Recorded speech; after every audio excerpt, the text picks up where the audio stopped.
औरंगजेबाच्या कबरीला पुरातत्व खात्यानं संरक्षण दिल्यामुळे राज्य सरकारला संरक्षण द्यावं लागतं, फडणवीसांचं स्पष्टीकरण.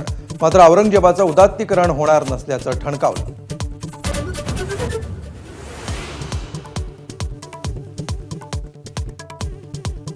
औरंगजेबाची कबर काढण्याची मागणी योग्यच असल्याचं उपमुख्यमंत्री एकनाथ शिंदेंची भूमिका. तर मोदींना फोन करून आदेश द्यावा आणि कबर हटवावी, आदित्य ठाकरेंनी डिवचलं.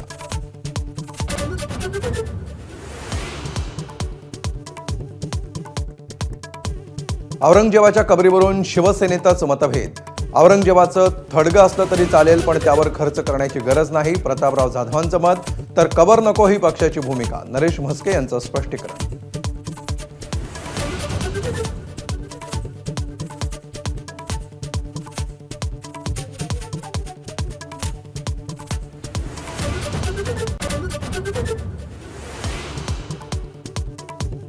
औरंगजेबाची कबर हटवण्यासाठी विश्व हिंदू परिषद आणि बजरंग दलासह हिंदुत्ववादी संघटना आक्रमक.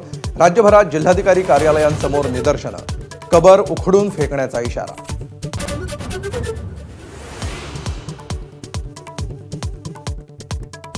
फडणवीस नव्हे तर राज्य सरकार औरंगजेबाप्रमाणे क्रूर. काँग्रेस प्रदेशाध्यक्ष हर्षवर्धन सपकाळांचा यू-टर्न.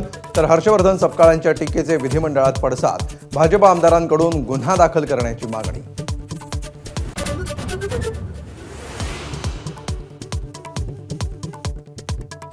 सहा महिन्यात आणखी एका मंत्र्याची विकेट जाणार. खासदार सुप्रिया सुळे यांचा मोठा दावा.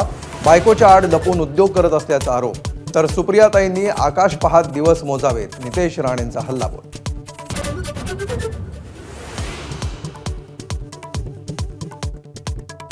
लाडकी बहीण योजनेत दुरुस्ती करणार, पण योजना बंद करणार नाही. अजित पवारांची विधानसभेत ग्वाही. नावं कमी झालेल्यांकडून पैसे परत घेणार नसल्याचंही केलं स्पष्ट.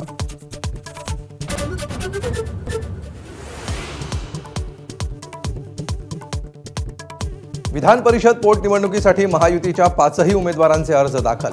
भाजपचे 3 तर शिवसेनेकडून चंद्रकांत रघुवंशी आणि राष्ट्रवादीकडून संजय खोडकेंचा उमेदवारी अर्ज दाखल.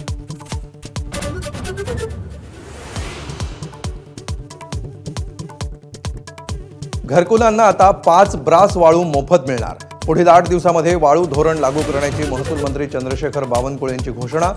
तर 15 दिवसात वाळू उपलब्ध न केल्यास तहसीलदारावर कारवाई करण्याचा इशारा.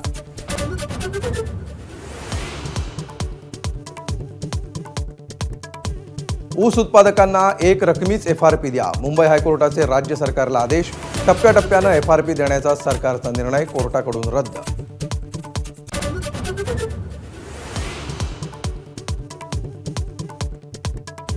शिवजयंतीनिमित्त भिवंडीकरांचं जनतेच्या राजाला आगळंवेगळं अभिवादन. छत्रपती शिवरायांच्या मंदिराचं मुख्यमंत्र्यांच्या हस्ते लोकार्पण.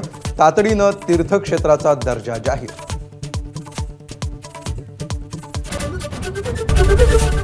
ABP माझा, उघडा डोळे बघा नीट.